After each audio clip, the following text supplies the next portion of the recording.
Today we are stepping into a courtroom moment that feels ordinary at first but quietly builds a sense of unease with every second. The questioning begins simply, focusing on whether a call was received. But the moment the witness confirms it was the defendant who reached out via FaceTime, the tone subtly shifts. A video call isn't just communication, it means something was seen, something personal. The calm delivery contrasts with the weight of what's implied. You can sense that this isn't routine testimony. It's the start of something much deeper. This short opening works like a perfect hook, pulling you in without revealing too much too soon. It creates curiosity, tension, and anticipation all at once. And just like that, you're locked in, waiting to understand what really happened behind that call. On the morning of March 24th, 2025, did you receive any calls from either Ariel or the defendant? I did. Okay. And which was it? From the defendant. Who contacted who? Defendant contacted me. Now we move into a phase that might seem procedural, but it's actually where the entire story gains its backbone. The prosecutor carefully walks the witness through prior statements, reinforcing accuracy and eliminating any room for doubt. This isn't just repetition, it's strategic, building credibility piece by piece. When the exact times, 10:42 a.m. and 11:46 a.m., are finally revealed, everything becomes anchored in reality. These are no longer vague memories. They are precise moments that define the timeline. Every second now carries weight. The courtroom atmosphere tightens as the narrative becomes structured and undeniable. This segment doesn't shock, it prepares, and that preparation is what makes what's coming next hit even harder. By the end of it, you know something serious is tied to those exact minutes. What type of call was it? A FaceTime call. When you say FaceTime call, is that on the Apple iPhone? Correct. Was this call a FaceTime voice call or a FaceTime video call? FaceTime video call. How many times or how many calls were there from the defendant to you on March 24th, 2025? 2. And what times were the 2 calls at? I couldn't recall exactly. Did you provide a statement to a Maui detective I did. regarding this incident? Okay, regarding those calls? Yes. And in that statement, did you tell the detective what time those calls were? Yes, I did. Would seeing that statement help you refresh your recollection as to when those 2 calls were? It would. Okay. I'll pull a page number here.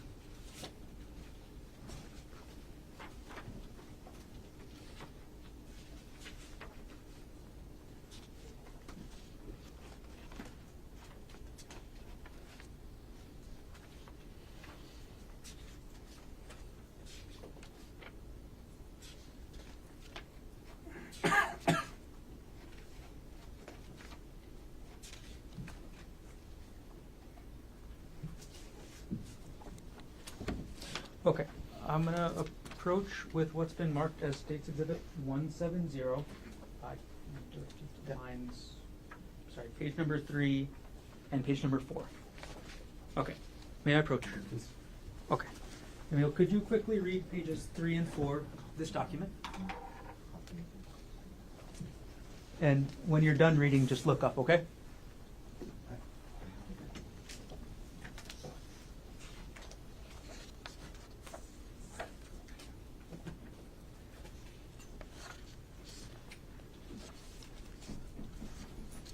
Okay. Is your recollection refreshed as to when those 2 calls were? It is. Okay. I'm going to retrieve the exhibit, and then I'm going to ask you the same question again, okay? All right. I'm going to retrieve Exhibit 170 from you. Okay. And Emil, what time were those 2 video FaceTime calls on March 24th, 2020? This is where everything changes, and the tone shifts from controlled questioning to something genuinely chilling. The witness describes seeing the defendant on screen, appearing normal, yet delivering words that completely contradict that calm image. He admits to trying to kill Ariel, and that single statement lands with undeniable force. There's no hesitation, no confusion, just a direct confession that instantly raises the stakes. The mention of betrayal adds context, but it doesn't lessen the impact, it intensifies it. Then comes the escalation. He talks about not returning and hints at jumping off a cliff. This is no longer just about what happened, it's about what might happen next. The contrast between his composed appearance and the gravity of his words makes this moment deeply unsettling and impossible to ignore. The first one was at 10:42 a.m. and the second one was at 11:46 a.m. Okay. I'm going to ask you about the call from 10:42 a.m. first, okay? All right. Where were you when you got the FaceTime video call at 10:42 a.m.? At home. That's the same address we talked about earlier. Correct. What did you see on the other side of the screen when you picked up that call? I saw the defendant. Can you describe the defendant as you saw him on that call? Wearing sunglasses, dry fit shirt. That's all I saw. Did you see the area that the defendant was in? Outside. And did the defendant tell you anything during that call? Yes. What did the defendant tell you during that call, as close to word for word as you can remember? That he would not be making it back to Maui and to take good care of the younger kids, and that Ari, my stepmom, had been cheating on him and that he tried to kill her. Okay. That's a lot, but I'm going to break that down a little bit.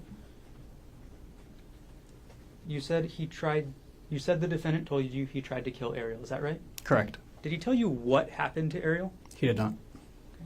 Did he tell you where she went? No.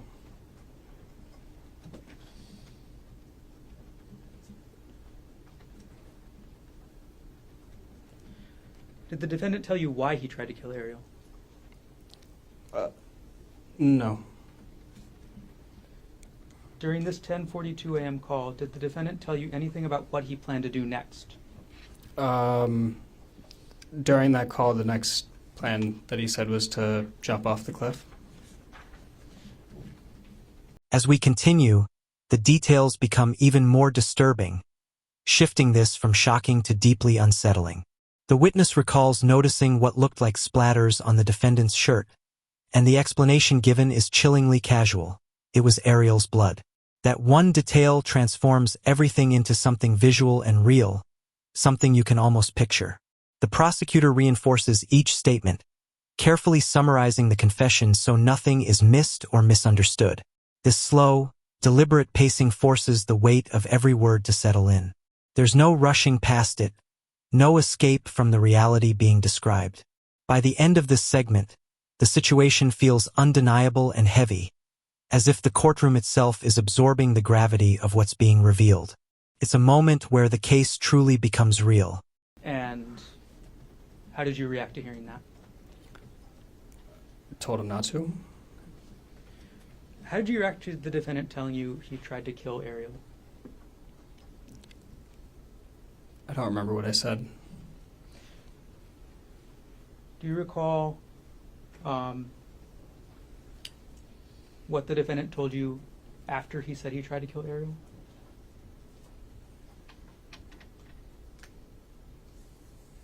Not directly after. Okay. Did he say where Ariel went? No, just away. What did he say about Ariel and away? He said that she had gotten away, and that was all I heard about her location.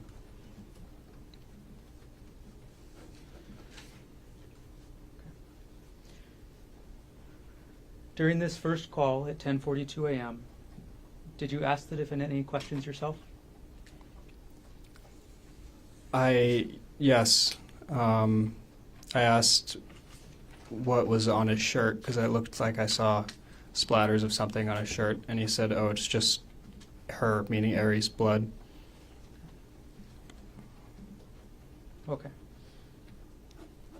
So far you've told us that the defendant told you he tried to kill Ariel, that Ariel got away, that Ariel was cheating on him, that he planned to jump, and that the blood on the shirt he's told you was Ariel's. Is that right? Correct. Okay, did I miss anything so far? No. Now the focus shifts from the defendant's words to the immediate reaction, and this is where the human side of the story takes over. The witness acts quickly, going straight to his grandparents, who are directly connected to the victim, showing just how serious the situation felt in that moment.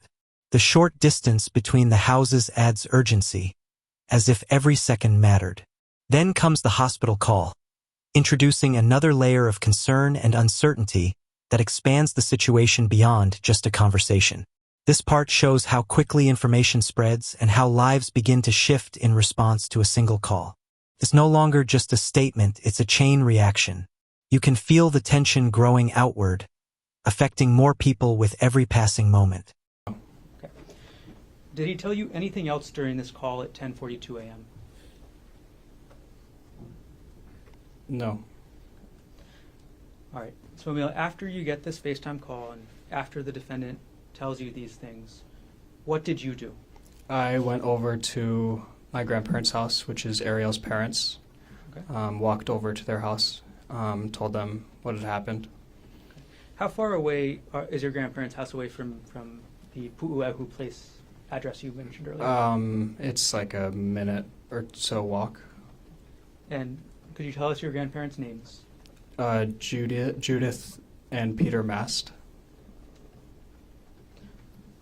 Which of your grandparents did you tell about the call first? Both. They were both there, so both of them. What happened after you told Judith and Peter Mast about this 10:42 a.m. call? The next notable thing is they received a phone call from, I believe it was Queen's Hospital, one of the hospitals here. Later on that day, did you tell anybody else what the defendant told you? My mom, Who's your mom? Jessie Patelare. Did you at some point also tell the police what happened that day? I did. All right. Do you know where your grandparents ended up going after you told them about this call? Yeah, here. They came to Oahu? Correct. Okay. All right. This final segment brings everything to a dark and powerful conclusion, as the second call reveals a man unraveling in real time. The defendant's focus shifts to whether others have been told, suggesting he knows consequences are closing in. His repeated statements about jumping no longer sound hypothetical, they feel immediate and final. The mention of police searching for him adds urgency, while his admission of being at the end of his rope exposes a complete emotional collapse. There's a sense that he sees no way out, no resolution beyond escape. As the call ends, so does any illusion of control he once had. This closing moment lingers, leaving behind a heavy silence that speaks louder than anything else, making it clear that this was never just a conversation. You said that there was a second call at 11:46. Is that right? Correct. All right. The second call, was this a FaceTime call as well? Yes. Okay. And just phone, just audio or audio and video? Audio and video. Did you pick up the call? I did. When you picked up this second call at 11:46, what did you see on the screen? I saw the defendant. Okay. And can you describe any background that you saw on the scene, if you remember? Just trees, rocks, the sky. That was it. During this second phone call at 11:46, what did the defendant tell you, if anything? He asked me if I had told anybody, and I said yes, and I told him who I had told. And then he said that he was just going to jump, and said that a couple times. Okay. To be super exact here, Emil, who did you tell the defendant that you told? I told the that I told my grandparents and my mother. Okay. So you told them that you told Peter, Judy, and Jessie. Correct. Okay. So after the defendant told you he was going to jump a couple times during the second call, how did you respond?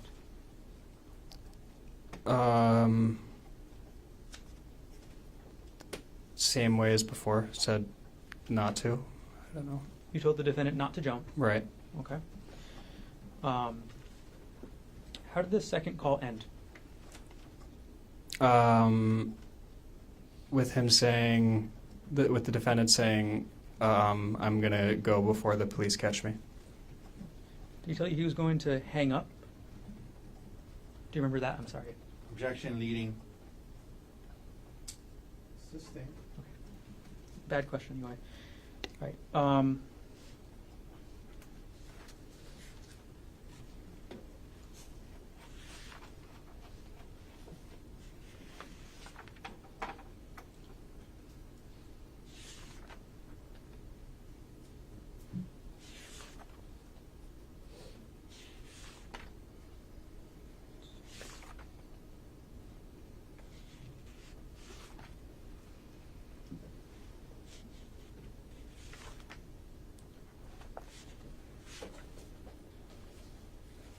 Sorry. I just want to clarify a little bit the last thing you told me about the police. What exactly did the defendant tell you about the police? Asked and answered. Could you clarify what the defendant told you about the police? That he was, that the police was looking for him. He didn't want to be found.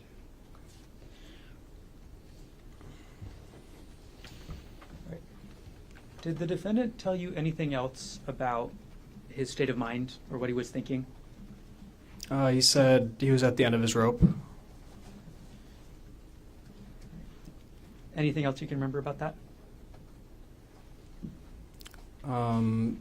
Thought about suicide for the last couple months leading, or for the months leading to the 24th of.